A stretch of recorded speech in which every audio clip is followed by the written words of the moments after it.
دیکھیں اور اپنی قوم کے لیے کہ ہمیں اس وقت دنیا کو اناج بیچنا چاہیے تھا. ہمارے اللہ نے جو زمین دی ہے ہمیں اور جتنا بھی پانی دیا ہے اس کو بھی ہم صحیح استعمال کر لیں. اور سورج ہے, 3 چیزیں چاہیے نا, زمین چاہیے, پانی چاہیے اور سورج چاہیے ایگریکلچر کے لیے. تو ہمارے پاس تو اللہ نے تینوں چیزیں دی ہیں.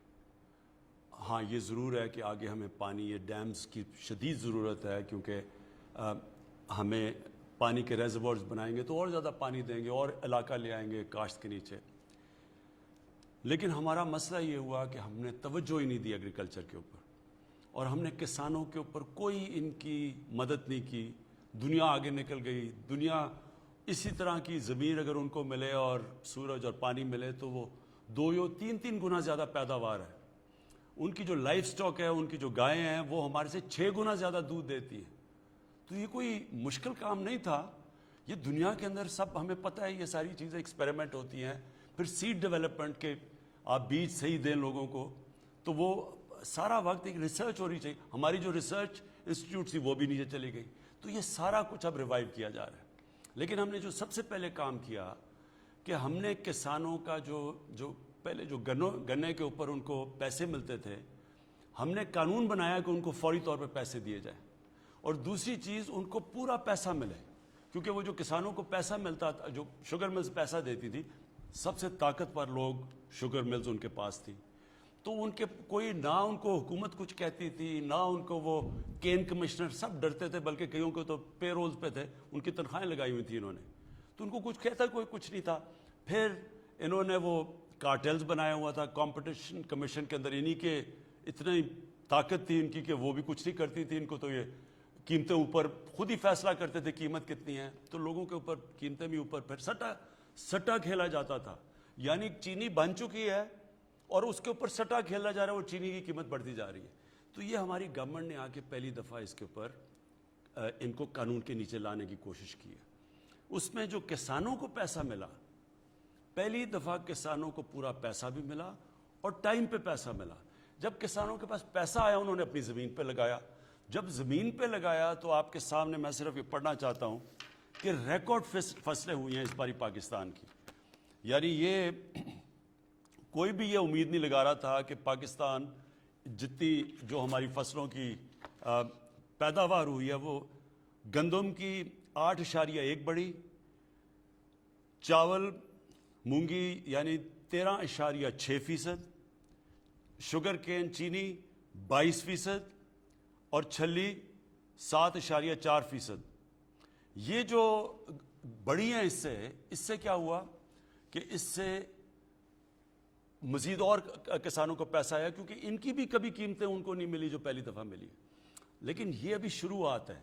انشاءاللہ جو آگے اب ہم پالیسیز لے کے آ رہے ہیں, آپ دیکھتے رہیں گے کہ ہم نے مزید ان کی کیسے مدد کرنی ہے, ٹیکنالوجیز نئی لے کے آنی ہے, بیج ڈیولپ کرنا ہے. اور پھر ایک اور چیز جو ابھی میں مہنگائی کے اوپر علیحدہ بات کروں گا, ایک بہت بڑا مسئلہ یہ ہے کہ جو کسان مثلا سبزیاں اگاتا ہے, جو اپنی پیداوار بھی اگاتا ہے, اس میں جو اس کو کتنا پیسہ ملتا ہے اور جب وہ پیسہ پہنچتا ہے دکانوں میں, شہروں میں, اس میں اتنا زیادہ فرق ہے.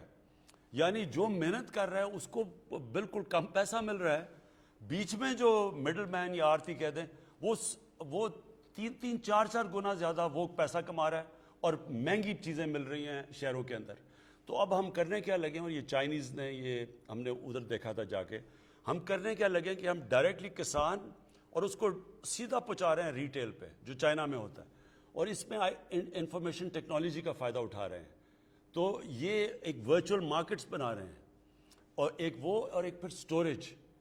جب کسان کو اس کو مشکل یہ ہوتی ہے کہ وہ جلدی جلدی اپنی چیزیں سستی بیچتا ہے کیونکہ وہ خراب ہونی ہوتی ہیں, اس کے لیے سٹوریج چاہیے.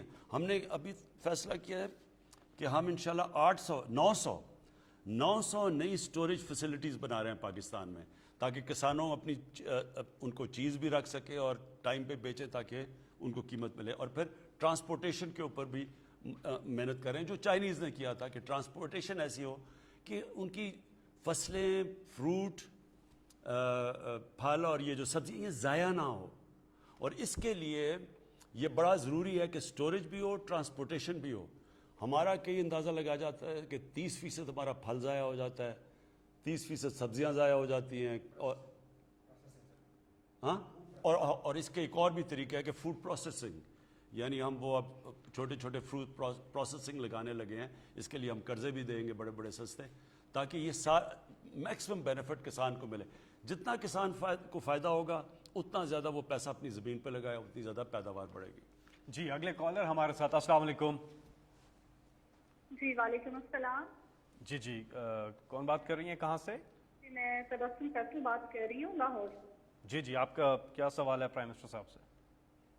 جی فرسٹ آف آل میں آپ کی گڈ ایفرٹس کو اپریشیٹ کرنا چاہوں گی، کیونکہ اس مشکل وقت میں آپ جیسا لیڈر ہمارے لیے اللہ تعالیٰ کی بہت بڑی بلیسنگ ہے. باقی میرا کوشچن جو ہے وہ ہمارے ہیلتھ سسٹم سے ریلیٹڈ ہے. آپ کی حکومت جو ہیلتھ سسٹم میں ریفارمس لے کر آ رہے ہیں وہ بہت اچھی ہیں، لیکن اس میں جو ہیلتھ کارڈ دیا جا رہا ہے تو کیا یہ واقعی میں جو ہے وہ اپلیکیبل ہے؟ کیونکہ ہاسپٹلس میں جب عوام یہ لے کر جاتے ہیں تو اس کو وہ رسپانس نہیں دیا جاتا. پہلے میں کیونکہ ابھی پنجاب میں عادت نہیں پڑی، کیونکہ یہ سب سے پہلے ہیلتھ کارڈ ہم نے پختونخوا میں لے کے آئے تھے، تو وہاں اب لوگوں کو سمجھ آ گئی ہیلتھ کارڈ کیا ہے.